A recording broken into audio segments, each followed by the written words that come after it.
अशोक स्तंभ दरगाह शरीफ के अंदर नहीं है, दरगाह शरीफ के बाहर है। उसमें तो किसी को भी ऑब्जेक्शन नहीं होना चाहिए। जो इनोसेंट मुस्लिम है, जो राष्ट्रवादी मुस्लिम है, उनको कोई ऑब्जेक्शन नहीं होना चाहिए। उस जन्नत के अंदर जहन्नम बनाने का काम कर रहे हैं वहाँ के अन्य विपक्षी दल। जिन लोगों को ये परेशानी है, मेरा सीधा सीधा मानना है वो देशद्रोही हैं और वो देश के खिलाफ काम कर रहे हैं। कश्मीर के अंदर लोकल पार्टियाँ, इनके आका जो हैं भारत देश में नहीं है, इनके आका पाकिस्तान में बैठे हैं। सीधा सीधा जैसे इनके आका इनको ऑर्डर करते हैं वैसे ही ये काम करते हैं। कांग्रेस निकम्मी सरकार मुसलमानों को उकसाती रही और देश के अंदर जो है माहौल क्रिएट कराती रही, तो उसी तरह से ये भी अशोक स्तंभ वाला भी वही सीन है। झूठ के आईना पिछले 65 साल से अन्य विपक्षी दल और ये निकम्मी कांग्रेस सरकार दिखा रही थी, क्योंकि नरेंद्र मोदी जी ने कश्मीर को सच का आईना दिखाने का काम किया है। नमस्कार, द न्यूज़पेपर देख रहे हैं आप सभी और मेरा नाम है कृतिका। जिस तरीके से बीते शुक्रवार को श्रीनगर के हजरत बल दरगाह में अशोक स्तंभ को एक निशाना बनाया गया, जो कि राष्ट्रीय चिन्ह है, और इस तरीके से उसको निशाना बनाए जाने के बाद लगातार सियासत गरमा रही है। और जिस तरीके से वहाँ पर जो लोग मौजूद थे उन पर भी जो है पुलिस जांच कर रही है। लेकिन हम मुस्लिम लोगों से भी बातचीत करने की कोशिश करेंगे कि आखिरकार जिस तरीके से वो शिला पट्टी पर बाहर की तरफ जो अशोक का जो चिन्ह बनाया गया था, स्तंभ का जो चिन्ह था, वो क्या सही था या फिर वो गलत था, क्या वो इसके विरोध में है या सपोर्ट में है, ये भी जानने की कोशिश करेंगे। क्या नाम है सर आपका? मेरा नाम नवाब कुरैशी है। क्या देखते हैं आप जिस तरीके से श्रीनगर में ये पूरी स्थिति हुई है, और आप किस साइड स्टैंड लेते हैं? स्टैंड मैं किसी साइड नहीं ले रहा। मैं एक भारत देश का जिम्मेदार नागरिक हूँ और मैं हमेशा अपने देश हित की बात करता हूँ और हमेशा देश हित के लिए बोलता हूँ। देश हित की आपने बात की, तो आप ये बताइए, जो वहाँ पे दरगाह थी, जो बाहर की तरफ जो शिलापट्टी बनाई गई थी, जिसमें सरकार ने मिलकर, वक्फ बोर्ड ने मिलकर जो काम किया, अपना एक सहयोग दिया, उसके बाद जब उन्होंने दिखाया कि हमने काम किया है, तो एक स्तंभ दिखाया गया जो कि भारतीय होने का सबूत है। संविधान में देखेंगे, करेंसी पर देखेंगे, आप अपनी खुद की पहचान पर देखेंगे, वीज़े पर देखेंगे, तमाम जगह जब वो मौजूद है, तो सिर्फ वहाँ पर सियासत क्यों गरमाई गई? वहाँ पर उस स्तंभ को क्यों तोड़ा गया? कश्मीर जो है, असल में कश्मीर पिछले 40-50 साल आगजनी में जलता रहा, आतंकवाद के अटैकों में भरता रहा वो कश्मीर। आज 2014 में नरेंद्र मोदी जी ने जब भारतीय जनता पार्टी की जब जे.एंड.के के अंदर जब सरकार बनाई है, तो आतंकवाद को मुक्त करने का काम किया है। कश्मीर से नहीं, पूरे भारत देश से आतंकवाद को मुक्त करने का काम किया है नरेंद्र मोदी जी की सरकार ने। वहाँ की लोकल पार्टियाँ नहीं चाहती कि कश्मीर दोबारा से फले फूले, कश्मीर दोबारा से एक बहुत बड़ा टूरिस्ट पॉइंट बने, क्योंकि वो ये वही कश्मीर है। पूरी दुनिया कहती है कि ये कश्मीर जो है ये जन्नत है। दुनिया के अंदर कहीं जन्नत बताई जाती है तो वो हमारा प्यारा भारत देश कश्मीर कहलाता है। अब उस जन्नत के अंदर जहन्नम बनाने का काम कर रहे हैं वहाँ के अन्य विपक्षी दल, और जितने भी भारत देश के अंदर दल हैं, वहाँ दोबारा से कश्मीर को आगजनी में जलाने का काम कर रहे हैं ये करके। एक वक्त था कभी पत्थरबाजी होती थी, क्या इसी साजिश के तहत लोगों के हाथ में फिर से पत्थर वाला पैटर्न बनाने की कोशिश थी? क्या लोगों को फिर से भड़काने की कोशिश थी कि जो सरकार ने किया है, कहीं ना कहीं सरकार करती हुई है कि अपना योगदान दिया है तो वो उसको जताएगी भी? तो कैसे देखते हैं आप इस चीज़ का भी जवाब दीजिए। असल में सबसे बड़ी चीज़ क्या है, जब 2014 के अंदर श्री नरेंद्र मोदी जी ने जब 2014 में सरकार बनाई, जब भारतीय जनता पार्टी की सरकार बनी, तो सबसे पहले नरेंद्र मोदी जी का नारा था सबका साथ, सबका विकास, सबका विश्वास, सबका प्रयास। और सबके प्रयासों से ही भारतीय जनता पार्टी की सेंटर के अंदर सरकार बनी थी। आज सरकार जो है सभी समाजों के लिए काम कर रही है, चाहे वो हिंदू हो, मुस्लिम हो, सिख हो, ईसाई हो, पारसी हो, बुद्धिस्ट हो। आज सरकार पूरी ईमानदारी के साथ सभी समाजों के लिए काम कर रही है। असल में कश्मीर के अंदर जो भारतीय जनता पार्टी की सरकार है, अन्य विपक्षी दलों को खल रहा है कि कश्मीर जो है भारतीय जनता पार्टी के हाथ में चला गया है। अब कश्मीर जो है तेज़ गति से तरक्की की ओर दौड़ेगा, कश्मीर दोबारा से फले फूलेगा, कश्मीर में दोबारा से वही टूरिस्ट जाएंगे, कश्मीर जो है क्या नाम है इसका बहुत आगे जाने वाला है। तो उस कश्मीर की तरक्की को रोक रहे हैं, उस कश्मीर की तरक्की को रोका जा रहा है। फिर दोबारा से आतंकवाद के हाथ में कश्मीर को देने की कोशिश कर रहे हैं जो वहाँ के लोकल पार्टी, कश्मीरी लोकल पार्टियाँ हैं वो लोग, क्योंकि कश्मीर के माहौल को सिर्फ ख़राब करने का काम कर रहे हैं। आज भारतीय जनता पार्टी की 11.5 साल सरकार हो गई है। आज एक पत्थर चलाने वाला नहीं है, वहाँ आज एक बम फोड़ने वाला नहीं है, क्योंकि क्योंकि नरेंद्र मोदी जी ने उनको सच का आईना दिखाया है, क्योंकि झूठ के आईना पिछले 65 साल से अन्य विपक्षी दल और ये निकम्मी कांग्रेस सरकार दिखा रही थी, क्योंकि नरेंद्र मोदी जी ने कश्मीर को सच का आईना दिखाने का काम किया है। लेकिन जिस तरीके से राष्ट्र चिन्ह पर पत्थर चले हैं, इस पर आप क्या सोच रहे हैं? मैं आपसे फिर से पूछ रही हूँ, जो सरकार ने काम किया वो जताया, क्या वो ठीक है या फिर गलत है? असल में देखो, सरकार कोई भी हो, जब अपने कामों को करती है तो वो अपने कामों को जनता के अंदर जागरूक भी करती है। जैसे कि वो हज़रत बल दरगाह का जो पूरा एरिया है, वो वहाँ के वो भारतीय जनता पार्टी वक्फ बोर्ड ने वो उस पूरे एरिए को बनाया है, पूरा रोड बना है वो। और रोड बनाने के बाद हज़रत बल दरगाह के बाहर, अंदर नहीं है वो अशोक चिन्ह, हज़रत बल दरगाह के बाहर गेट के ऊपर वो अशोक चिन्ह लगाया गया, क्योंकि सरकार का काम है, जब सरकार काम करती है तो अपना स्टैम्प भी तो लगाती है ना सरकार। तो कहने का मतलब ये है कि जिन लोगों को ये परेशानी है, मेरा सीधा सीधा मानना है, वो देशद्रोही हैं और वो देश के खिलाफ काम कर रहे हैं। देशद्रोही बिल्कुल, वो चाहे वो हिंदू हो, मुस्लिम हो, सिख हो, ईसाई हो, कोई भी हो, अगर वो उन्होंने अशोक स्तंभ को ईंटों से तोड़कर उन्होंने अपनी मानसिकता बताई है, किस मानसिकता के लोग हैं वो। क्योंकि भारत देश को चैलेंज है सीधा सीधा, तिरंगे को चैलेंज है सीधा सीधा स्तंभ, क्योंकि स्तंभ ये जो अशोक स्तंभ पे तिरंगे के अंदर भी तो होता है, तो सीधा सीधा आप तिरंगे को ही नकार रहे हैं। क्योंकि मैं फिर कह रहा हूँ, वहाँ के लोकल मुस्लिम मतलब जो इनोसेंट मुस्लिम हैं उनको परेशानी नहीं है, ये वहाँ की जो लोकल पार्टियां हैं उनको परेशानी है, उनको भी परेशानी नहीं थी।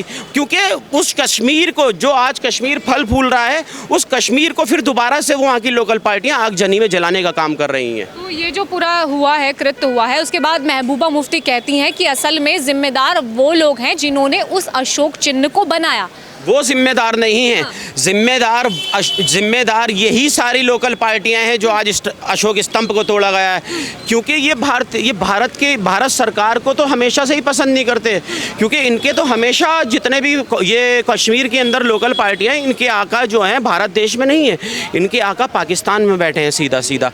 जैसे इनके आका इनको ऑर्डर करते हैं वैसे ही ये काम करते हैं। ये तो जायज़ भी ठहरा रही है कि जो घटना हुई है ठीक है, ना तो इस पे कहा कि हाँ कि चलिए हमसे गलती हो गई है, या फिर वहाँ के जो लोग मौजूद थे उन पे कड़ी कार्रवाई होनी चाहिए। कह रहे कि ये एक तरीके से प्रताड़ना की जा रही है उन लोगों पर। असल में मैं देश के प्राइम मिनिस्टर श्री नरेंद्र मोदी जी से और देश के होम मिनिस्टर श्री अमित शाह जी से मैं अपील करता हूं आपके चैनल के माध्यम से कि इसकी जल्द से जल्द एक इंक्वायरी सेटअप होना चाहिए, और जो इसके अंदर दोषी पाए जाएं उनके खिलाफ सख्त से सख्त कार्रवाई होना चाहिए और उनको जेल दिखाना चाहिए। क्योंकि वहाँ के लोकल लोग नहीं, इसके अंदर मैं आपके चैनल के माध्यम से कहना चाहता हूँ कि वहाँ की लोकल पार्टियों का 100% इन्वॉल्वमेंट रहा होगा इसके अंदर, इस अशोक स्तंभ को तोड़ने के अंदर।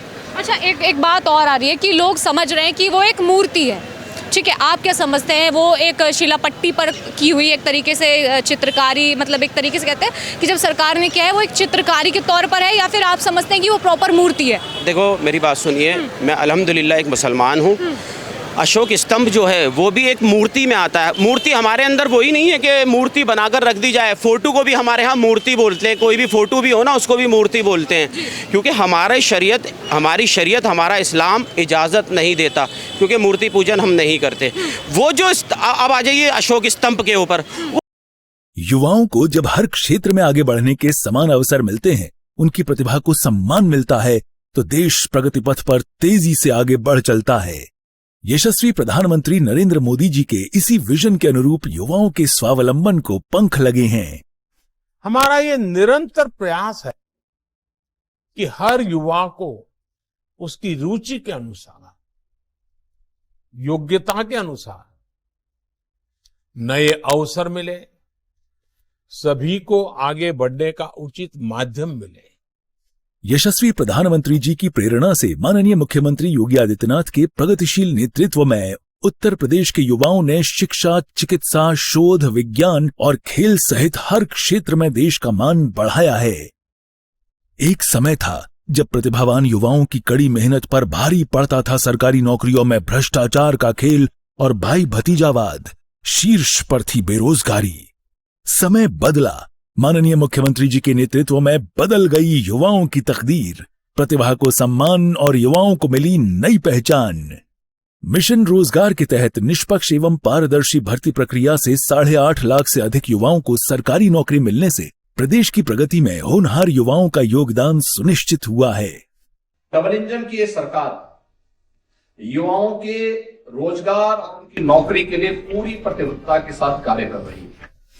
युवाओं के स्वावलंबन का ये सिलसिला सिर्फ सरकारी क्षेत्र तक ही सीमित नहीं रहा, बल्कि निजी क्षेत्र, स्टार्टअप, एमएसएमई, ओडीओपी और निवेश इकाइयों में भी सृजित हुए हैं रिकॉर्ड रोजगार के अवसर।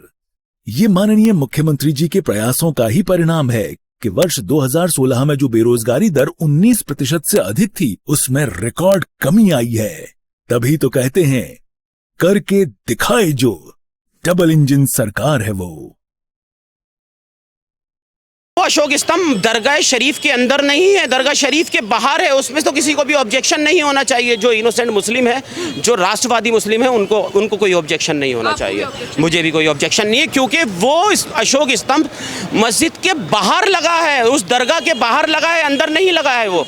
क्योंकि ये देश के अंदर बूमर फैला रहे हैं इस तरीके का, और मुसलमानों को फिर दोबारा से बरगलाने की कोशिश कर रहे हैं ये सारे अन्य विपक्षी दल। ठीक है, महबूबा मुफ्ती ये भी कह रही है कि 50 लोगों से जो पूछताछ की जा रही है, जिनको हिरासत में लिया गया है, ये तो ध्यान भटकाने के लिए काम किया जा रहा है। असल में सबसे बड़ी चीज़ वहाँ जो एक्शन, ये हरकत की है, इसका रिएक्शन जो इस एक्शन का जो रिएक्शन है ना, वहाँ की लोकल पार्टियों पे होना चाहिए। क्योंकि उन लोकल पार्टियों ने हमेशा से कश्मीर को बर्बाद करने का काम करा है, आतंकवाद को बढ़ावा देने का काम करा है। क्योंकि वो उन लोगों के खिलाफ नहीं, ये इस चीज़ का, इसके खिलाफ ये जो सारी चीज़ें हुई हैं, इनके खिलाफ नहीं, ये सारे जो अन्य विपक्षी दल है, जो वहाँ की लोकल पार्टियाँ हैं, उनके खिलाफ इस एक्शन होना चाहिए।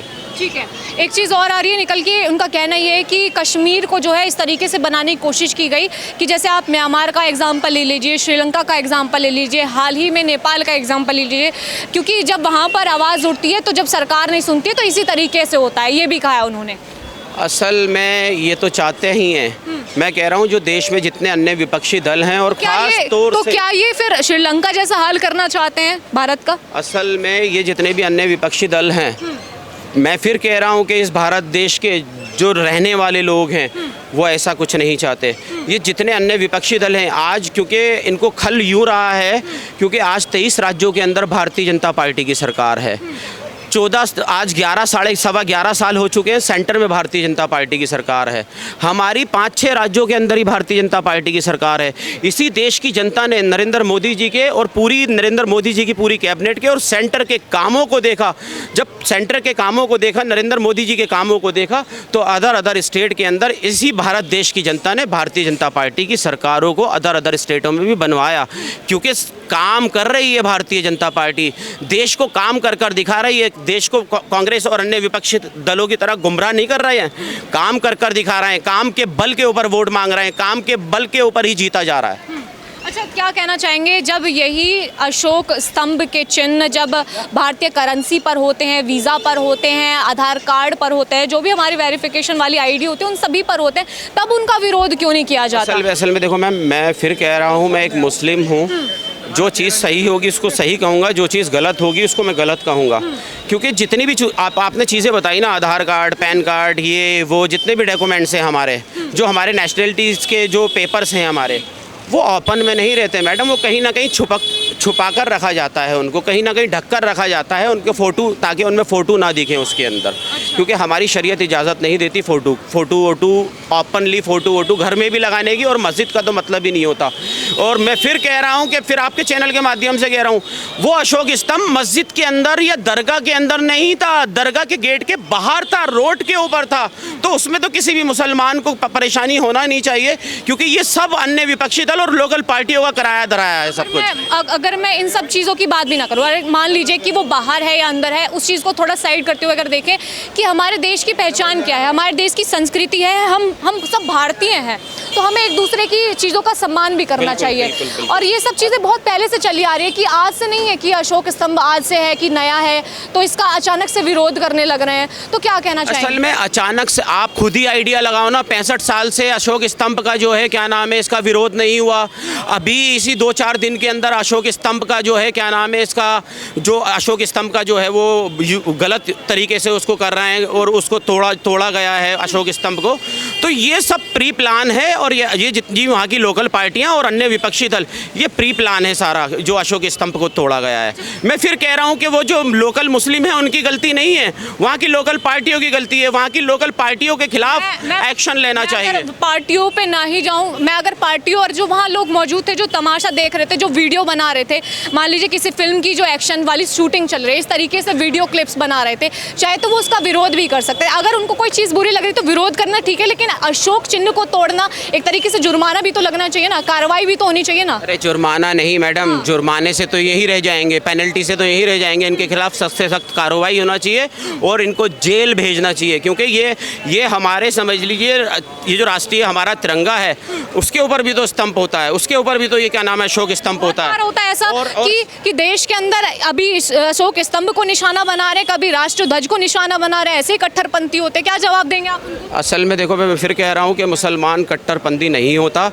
ये सिर्फ और सिर्फ इस तरह की घटनाएं होती हैं तो कट्टरपंथी होते हैं। कट्टरपंथी नहीं होते। मैं फिर कह रहा हूँ आपसे, वो करने वाले वो हैं, वो करने वाले नहीं है, जो कराने वाले हैं, मैं उनका नाम ले रहा हूँ। वहाँ की लोकल पार्टियों की बार बार आपसे बात कर रहा हूँ कि ये सब करा धरा लोकल पार्टियों का है, वहाँ के मुस्लिमों का नहीं है। मुस्लिमों को उकसाया गया है, क्योंकि पिछले 65 साल से जैसे इस कांग्रेस निकम्मी सरकार मुसलमानों को उकसाती रही और देश के अंदर जो है माहौल क्रिएट कराती रही, तो उसी तरह से ये भी अशोक स्तंभ वाला भी वही सीन है, क्योंकि इन लोकल पार्टियों ने कुछ मुसलमानों को उकसाकर ये हरकत कराई है और उनके खिलाफ सख्त से सख्त कार्रवाई की जाना चाहिए। आपने शहनवाज हुसैन का नाम सुना है?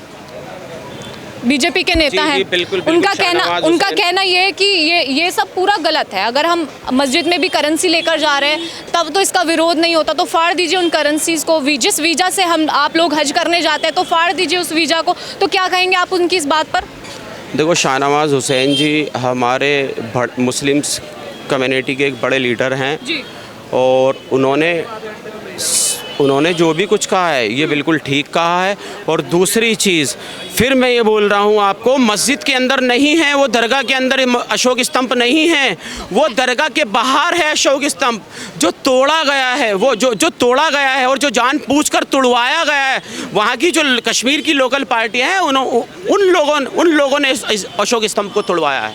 तो देखिए, जिस तरीके से श्रीनगर में अशोक स्तंभ को निशाना बनाया गया कुछ कट्टरपंथियों द्वारा, जो है अशोक चिन्ह को तोड़ा गया, बावजूद इसके विरोध करने के बाद लोगों ने अपने आप ही इस हरकत को अंजाम दिया। और अभी तक इस पूरे मामले में पुलिस जो है 50 लोगों से जो है बातचीत कर रही है, जांच कर रही है और तमाम लोगों से पूछताछ करने के बाद अभी तक जो है किसी की भी एक तरीके से क्या कह सकते हैं कि गिरफ्तारी नहीं हुई है। लेकिन जिस तरीके से देश में विवाद हुआ है, कहीं ना कहीं इससे सियासत भी गर्मा चुकी है। और इस पूरे मुद्दे को लेकर के आप क्या सोच रहे हैं, आप भी अपनी राय जो है कमेंट बॉक्स के जरिए हमें जरूर बता सकते हैं।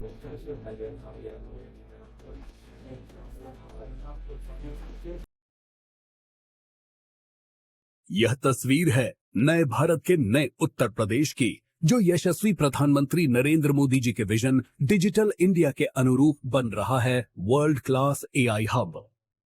विकसित भारत न्यू इंडिया की यह यात्रा डिजिटल इंडिया के साथ कदम से कदम मिलाकर पूरी होगी।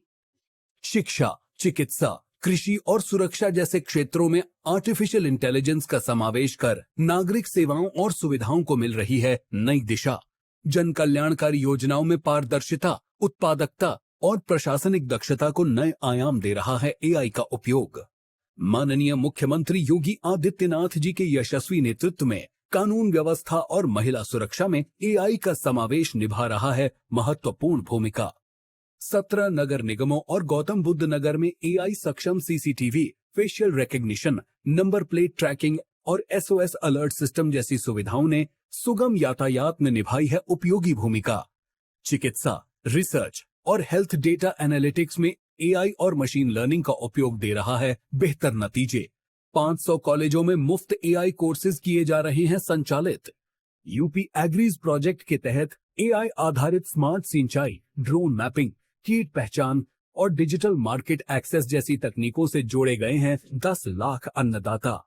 इंडिया एआई मिशन के अनुरूप देश की पहली एआई सिटी के रूप में विकसित हो रही है राजधानी लखनऊ।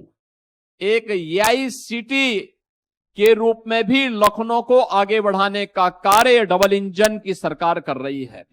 चकबंदी और भूमि अभिलेखों के लिए सैटेलाइट इमेजिंग से विवाद रहित भूमि वितरण हुआ है सुनिश्चित। एआई प्रज्ञा के अंतर्गत 10 लाख से अधिक नागरिकों को AI, machine learning, data analytics और साइबर सुरक्षा में किया जा रहा है प्रशिक्षित। पारदर्शी प्रशासनिक व्यवस्था में एआई के प्रभावी उपयोग के लिए 30 विभागों के अधिकारियों को किया गया है प्रशिक्षित।